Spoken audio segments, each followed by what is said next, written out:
Hey Team Couturiing, I know it's a busy time of year and there's lots on, so Officeworks have sent me here to see how I can help. So Michelle, we're all so busy trying to get stuff done madly before Christmas. Do you have any tips around how we can work smarter and not harder? Yeah, look, I think there are three really easy things that we often overlook that you can do here. The first is really knowing what matters each day. I think when we're really busy, it's easy to get in that frantic pace of just do something as opposed to nothing. And so we end up saying yes to a whole lot of things that aren't really the important stuff to be doing. So each day, if you've got a to-do list or you've got your smartphone with it, whatever works for you, just kind of remind yourself what matters most today. What am I actually showing up that will make me feel proud at the end of the day when I go home, that I'll feel like this was a day well spent. So know what matters is definitely number one, and don't be afraid to say no to the stuff that doesn't fit into that. Put it off if you can. Say, look, we're flat out at the moment, happy to look at that in January or February or never. Delegate it if you can get it to somebody else, or just say no and say, look, maybe that's not the right fit right now for where we're at. I think the second thing that you can do is to try and not lose so much time and energy in unintentional distractions. I think it's easy when we're feeling a bit overwhelmed to suddenly get really interested in that new magazine that needs to be read right now, or all those emails coming in that actually aren't that urgent, rather than getting on with the things that we need to do. So a clear desk is a clear mind, and I'm very proud to see how clean your desks all are.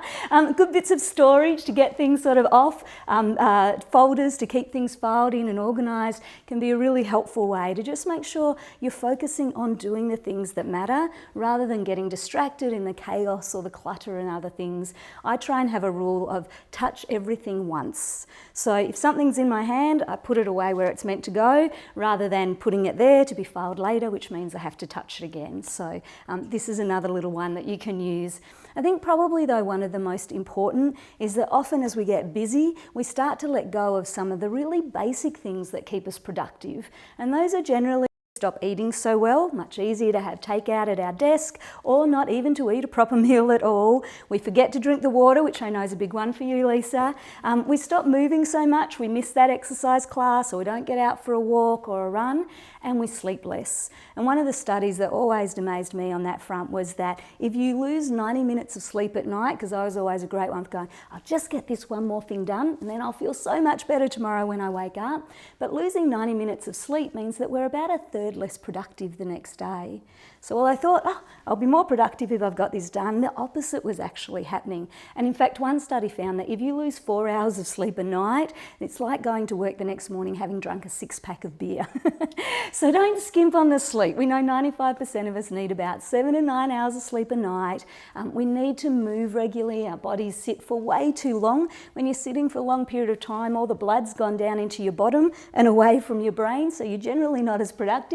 And we need good food and we need water regularly as well. So 3 little things: focus on what matters, make sure it's on the top of your to-do list every day. Don't get distracted with things that aren't actually helping you, so don't waste time and energy on things that don't matter. Touch each thing once, and then keep eating, moving and sleeping well.